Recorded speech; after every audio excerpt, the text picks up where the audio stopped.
After making a few posts about Thunderboy Volcano, I had a curious thought about how I've been doing characterization for all the characters and how it could change in the future to be done better. Ever since January, I've always wanted to make videos about the analysis of all of the characters individually. I did have some attempts in recording, but what would usually happen is that I would have a long hour-plus video where I ramble to the camera about characters that have never been presented in any episodes or media form yet. So by technicality, what's the point? And you would never watch that. The closest I got to successful breakdowns was the Thunderbolt Inferno thesis video and that long one where I just talked with Antonia to the camera for about 40 minutes.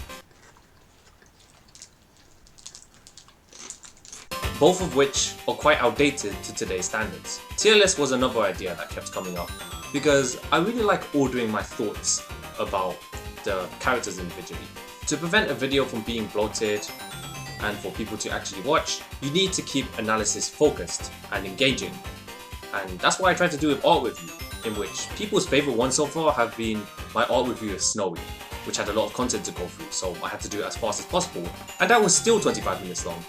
Plus, I think people just watch the Snowy art review because Runa and Luna is something easy to say is very bad. I mean, come on guys, there's better reasons to watch these videos. That's why I haven't done Sandy's The Wand yet, because Sandy's art review, I bet you I could make that video an hour long if I wanted to. But if I did, I think you would stop watching after around 40 minutes in or something. 40 minutes if I'm lucky. You're one of us, Alyssa. Wow. No one cares about you. No one cares about any of us. Oh my fucking god! Oh my gosh, he's crying! For this case, I'm going to keep this video short. At least as short as I humanly can. So what I'm going to be talking about today is characterization and backstory. So, including how people perceive your own characters, and what's that done to me and what I've been thinking about. When doing my poll research to see what characters people wanted the most, I gave the poll to a multitude of people with different background knowledge about Thunderbolt Inferno in general.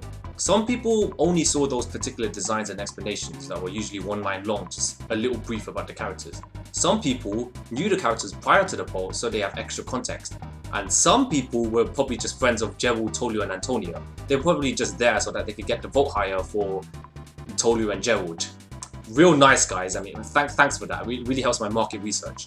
What made me curious was that, what is it about these particular characters that would get the higher votes? And why did everyone basically like everyone? To a certain extent, except for Sarah. Keep in mind, each voter got 3 votes each. I mean, some people probably cheated and voted for like 6 people or like 9 people. I can't actually keep track of that, but benefit of the doubt, each voter got 3 votes each. Don't let me down, guys. And there were over 30 people voting by the end.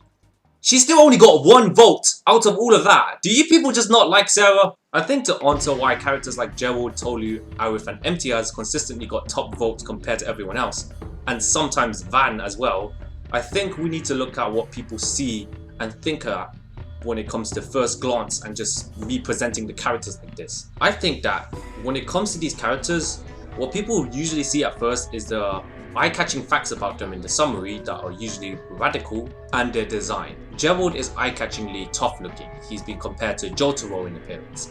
I mean, everyone loves the design of Jotaro, so by extension people love Gerald. Tolu is of the same caliber. She looks tough, she looks cool, she looks snarky.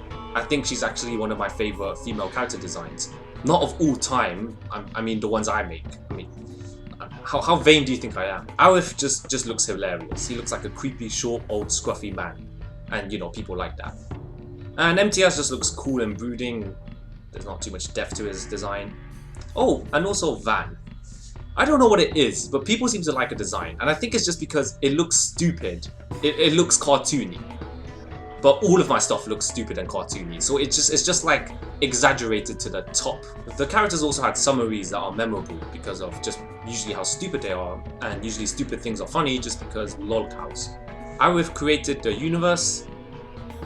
Yeah, he just did, but he also looks like this. Tolu is super powerful, but she's too lazy to do anything, and I think based on her appearance, she kind of just looks like someone who's too lazy to do anything with her power. Imtiaz uses weapons. And I think that's it. Seriously, why do you people like this character so much? So with all of that is my hot take. Is it even a good idea that characters are remembered for what amounts to a sentence explaining who they are? This is a debatable hot take because I've always wondered how my characters could possibly look when remembered for basic information. How one-dimensional do they look? Sort of like a newspaper headline where you only see the eye-catching headline and the picture. Even though there's a lot of content there, here's an example. I could talk all day about why I like Arif's character. Starting from how he decided to retire fighting, and then the stuff about him turning into a scruffy mess, how he hides his insecurity about combat and war, how he turns around to redeem himself, the whole story. All of that doesn't matter if I don't communicate that in the story and the characterization of him. That's the key word here, characterization, because characterization doesn't just come in spades, it's incredibly nuanced. A human being's motivation and personality usually stems from their experiences in the past and their preferences that shaped who they are as a person. Take this with a pinch of salt, I'm not a psychologist. You usually understand all these things about someone when you meet them, observe their interactions with others, notice what kind of decisions they make, all the social stuff. But also the most explicit of all is how they just tell you stuff about them. Who needs to do well when you can cheat?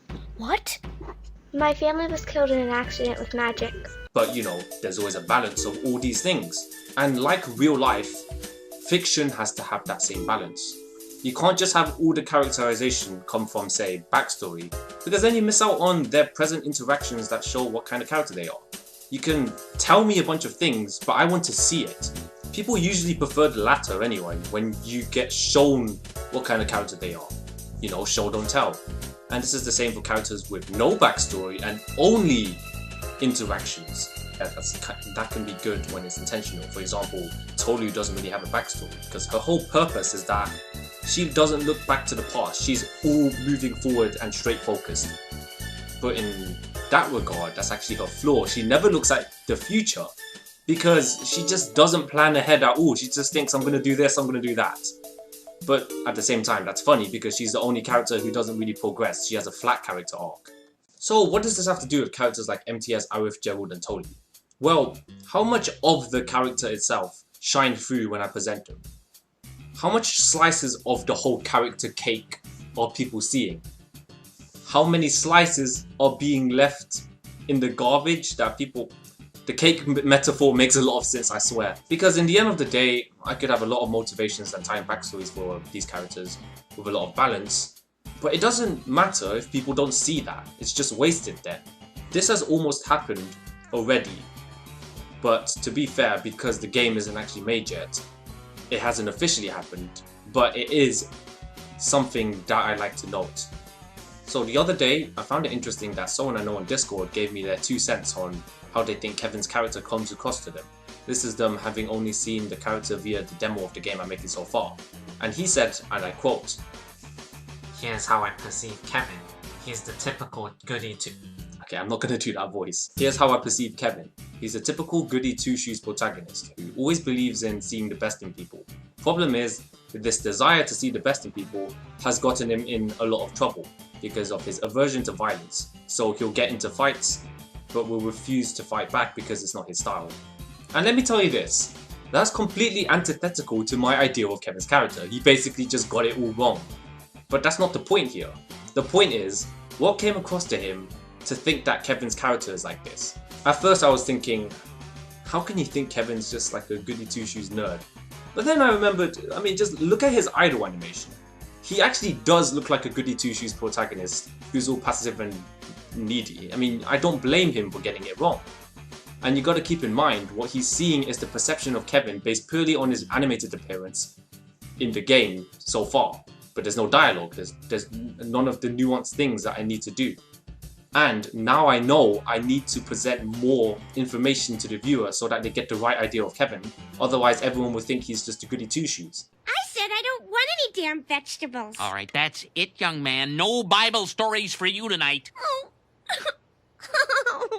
Currently, the only ways you'll see all the sides of the characters are if I make official animations or in-game dialogue for you to analyze, because not everyone's going to take a look at the characters in the database for me to explain it for them. I mean, that's only really there to pitch the characters. And even with the poorly animated episode that I made back in the summer, I don't think that does a good job, because I think that animation doesn't focus enough on interactions.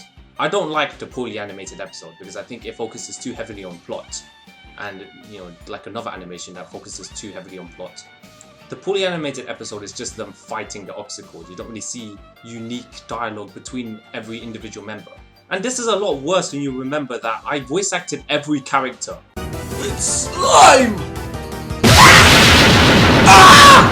I couldn't get all the voice clips for them in time, so eventually I just voice acted every single character. Also, the episode has Zack in it, so instantly it's already outdated. Just for reference, if you're wondering what my idea of Kevin's character is, it's that he's a smug asshole magician who thinks that he's better than everyone else because he learned magic at an early age, because it's an advanced technique that not many people get to learn. But then his lack of real fighting experiences put him prone to panic and clumsiness, which plagues his character with some insecurity that he falsely believes will be fixed by overcoming his struggles with just pure offense, like just getting stronger. But that's not exactly the way to do so.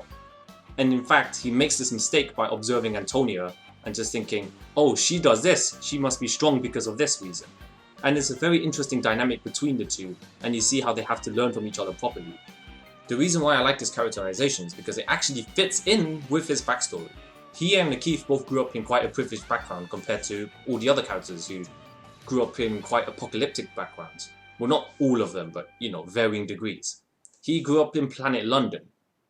Just roll with it. This planet was full of resources that you could find access to learning techniques that wouldn't be present in other places. And in Kevin's case, it was magic. In Mckeith's case, it was advanced engineering. Kevin isn't a pacifist because you can see his interest was in something inherently violent, but also has properties of being everyday useful, black magic. But in this kind of sheltered environment, he's never going to have fighting experience that other people will just get naturally because they have to do it to survive. Kevin could just spend all of his days just reading books, and it makes him very pampered. You can see that he's entitled because of learning this so easily, and he just abuses his power against bullies and etc., or just goes to quick tournaments to get clout, where he just plows through the competitions because they don't know how to deal with magic. He never had to struggle. This is the opposite of Antonia, who grew up in a background where you can't really find any information about learning elements, so that's why she never learned how to shoot fire or anything. So she resorted almost entirely on pure experience fighting to survive, which is why her physical strength is so good. And her fighting style is based on observation, so she does slow attacks, but they combo together well because she knows how to use the attacks to really damage the opponent. On the contrary, Kevin not only had access to all the elements, I mean, he didn't learn them all, but he had access to them. And this is what's important. He could learn any of them, and his arrogant nature just made himself learn the hardest one to learn out of the basic elements, which is lightning. He just thought, I'm not even going to learn fire. I'm going to go straight to lightning because just because I can. It really spits on the face of all the other characters who have to really struggle to learn elements, because he just uses magic to really facilitate his learning of something that's advanced, that makes him seem stronger than everyone else when he isn't. And see, there's a lot of explanation to why he's a smug asshole magician who looks innocent on the outside.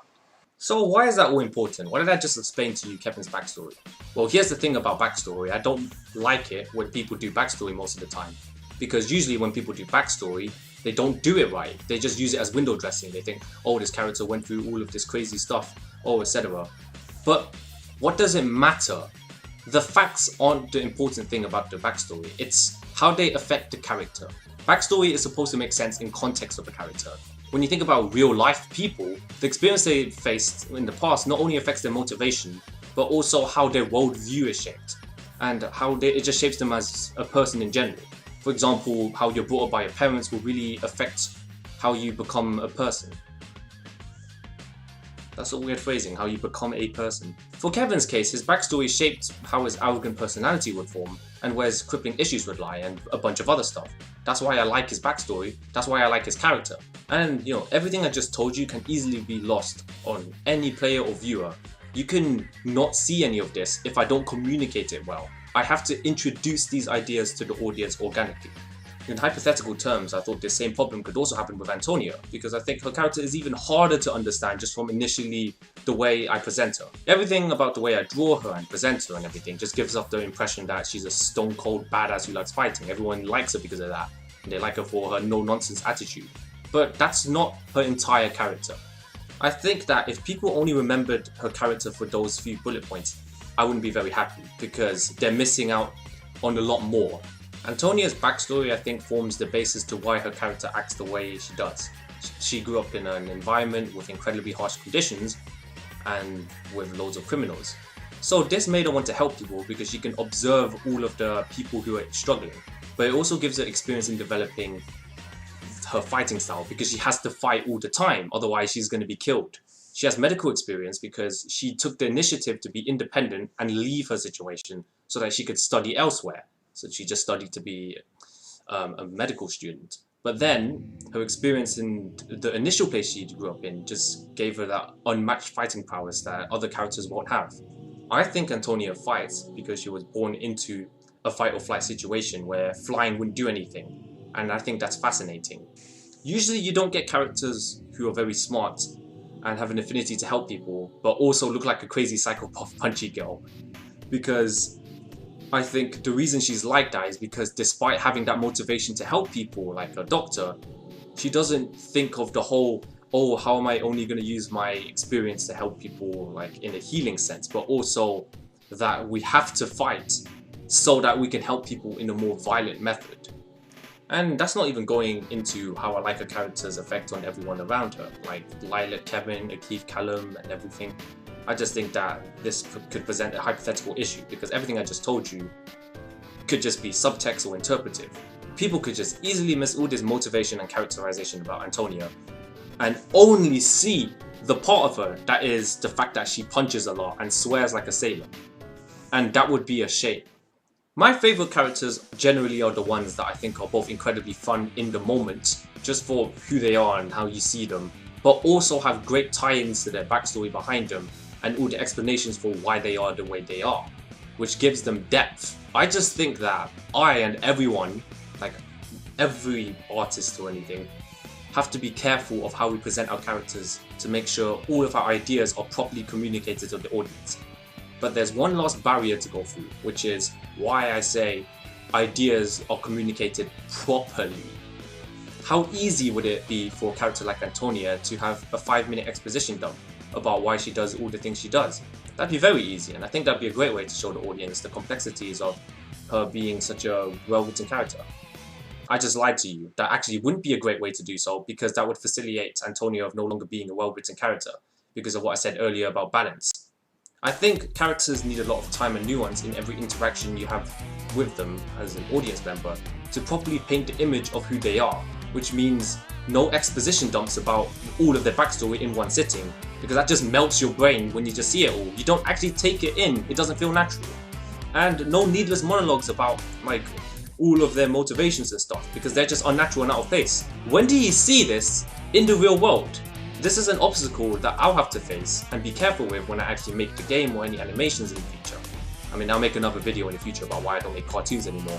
But also, this is an obstacle I think every artist will have to face. And I'm going to mention this again when I do the art review for Sandy. That's going to be an interesting tie-in sequel video. There's also one last thing I want to mention, which I almost forgot to. It's a whole segment of the video that wasn't going to be in here. And that's the idea of radical concepts and characters. By this I mean concepts that are usually unconventional and can stray from the suspension of disbelief. I find this is usually done the best when radical concepts are the building blocks of a character and have a purpose to exist. For example, Aerith's entire concept was so hilarious that he became a fan favourite for many people, including me. The idea of his character was that he's a scruffy looking old person and he would just watch his TV all day, acts immaturely, and he's also really old. But he's somehow also responsible for creating the place everyone lives in. He's created the universe. You just gotta believe that. It's a good concept because it just draws you in, but it's also funny, but somehow it's intriguing. It's all those things. Another example is Tolu, who's another fan favorite character. She's just super powerful to the fact that the one time I show in animation, she's like, her debut appearance is that she takes down 5 main characters They only barely manage to escape, and she comes out of it unscathed. This is including an overpowered magical spell from Kevin, and she just deflects it, and a nuke hitting her. A nuclear missile that explodes upon her. She just gets a little annoyed and just shoots a lightning bolt. But even with all this power, she's memorable because she's just incompetent despite all that. She's the most incompetent person arguably in the entire series. She's always wanting to conquer the universe, but she's plagued by other interests that just make her forget that she's evil.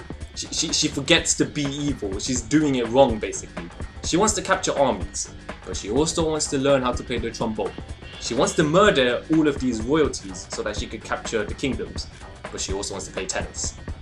She has characters that she has captured in her headquarters and that she can execute. But it's also nap time, so she falls asleep before she can do so. It's a radical approach, but people liked it, so she stayed. So do you want to know how radical ideas die? It's when they're too far in the distance and not interesting enough to keep. And also, the biggest important reason, when they don't add anything to the narrative. This has culminated in some ideas I have that they got shafted because of these reasons. So, first of all, Beerus. There's a lot about Beerus that was just like scrapped. So originally he had a super tragic backstory where he had an abusive relationship with a dominating figure who would give him insecurities and guilt. What made this stupid was that his entire past universe was destroyed, all his friends died, he was born in a hospital, experimented on because they didn't know what an animal was, or in this case stuffed animals, and on top of all that his abusive lover was slime, which is this thing! Garbaggio! Then, to put on top of this madness, Beerus' interest was playing and programming video games, because his trauma gave his mind a lot of baggage, so he would distract himself by putting himself in a position of power that he never got in the past. The ability to program and inhabit a world of his own, which was video game worlds. This is stupid. This is still stupid. And here's why it was stupid. It was tonally dissonant and went against people's perceptions of the character. People see Beerus, they think, oh, even though he's kind of depressed, he's also lovable and huggable and has all this wise knowledge. So what's all this extra stuff for? What's it there for? It's clutter. And you can't even believe that's true because you see Beerus for these reasons. And unlike when I told you that someone misinterpreted Kevin, people spot on interpreted Beerus in the way that was good. People knew who Beerus was just from seeing him. So facilitating ideas would have to match that. These weren't facilitating ideas, these were just stupid. Another one was MTS, but you know, that was a small one because all I did was remove the fact that he sits on a train all day and just misses every single fight. Actually, to be honest, that was my fault. I just forgot he was meant to do that. So what this caused was my relatively safe approach to character writing by not making things too exaggerated when they didn't need to be. I have to be more careful before putting crazy ideas. Like, even characters like Lilac, who's already a radical character, who's like a child psychopath, but acts innocent and sweet on the outside. She was toned down in the backstory department, because you didn't need a lot of the craziness in the backstory. Her brother was no longer killed, he was just captured. She was never given incredibly severe guilt to traumatize her forever. Instead, she's just wondering what happened to him. But also, there's more of a nuance that his involvement in her life was not just all positive and nostalgia and motivating her to be better. It was also somewhat damaging to her psyche to think that violence is always the right answer. It's a grey area now, and she has to come to terms with that. But I actually made her more radical in her personality, and this is actually more believable. She actually acts like a child, and she's immature and fiery, but at the same time she's very violent to the point of looking like a psychopath. Even though the original creator of Lilac didn't like this, but to be fair, Lilac and Jackson's original concepts aren't that interesting. Sorry, Gabriel. And then there's just other small changes, like the infamous one of Sarah no longer being a wild animal anymore, because there is nothing that facilitates her character to look like this. Sarah needs a complete change if you want it to be super interesting. Maybe that's my fault. That's entirely my fault. This is why she only got 1 vote. There's also the change of Sophie not being given sunglasses anymore. Sophie's character is just so hard to write, okay? It's hard to make her interesting. She was going to. There was a plot where she was going to be an operating system to explain why she has such an incessant desire to absorb information and learn everything in the universe, which would cause her to die by traveling to the end of time itself, where she becomes beyond physics. It's stupid. The most radical idea that was just the nail in the coffin of abandoned ideas was that Thunderbolt Inferno was going to end with most characters dying and only a few individuals reaching the ether, like Mckeith or something. And then they cement their places in history for all of existence and beyond time itself, because they all turn into immortal statues that watch over everything. Okay, here's the thing, guys. Here's the thing. Radical and crazy ideas can be wonderful when done well and pushes our creativity. But what's important is that crazy approaches to things have to be backed up and facilitated by elements that give it a reason to exist. You don't gain anything with something like Beerus being a gamer and having a really stupid backstory. You gain stuff from things like Arif being the creator of the universe, because it's funny, it gives you more interest in him, and then you get like shocking realizations when you slowly learn more about him, how he shut himself off from the world because he has a bit of trauma about the responsibilities that came with him being one of the top soldiers in the war, that made people really try to goad him into being more of a murderer. But those are ideals that he didn't agree with. You know, actually interesting stuff that adds to the narrative. So, that's the end of the video. That was an interesting dive into characterization that I wanted to make for a very long time. If you're interested in seeing me talk more about these kinds of topics, let me know. I mean, these videos are arguably easier to write than art reviews. I don't have any problems making them. But this doesn't mean art review is dead. I swear I'll get onto art review. I've really been excited to make the next few episodes. I've been busy with other things too though. You know me. I only end up doing 10% of the stuff I promise, and the other 80% is put into the maybe column where it's delayed. And then there's another 10% that's just scrapped entirely. So here's the next time. Have a great day, everyone.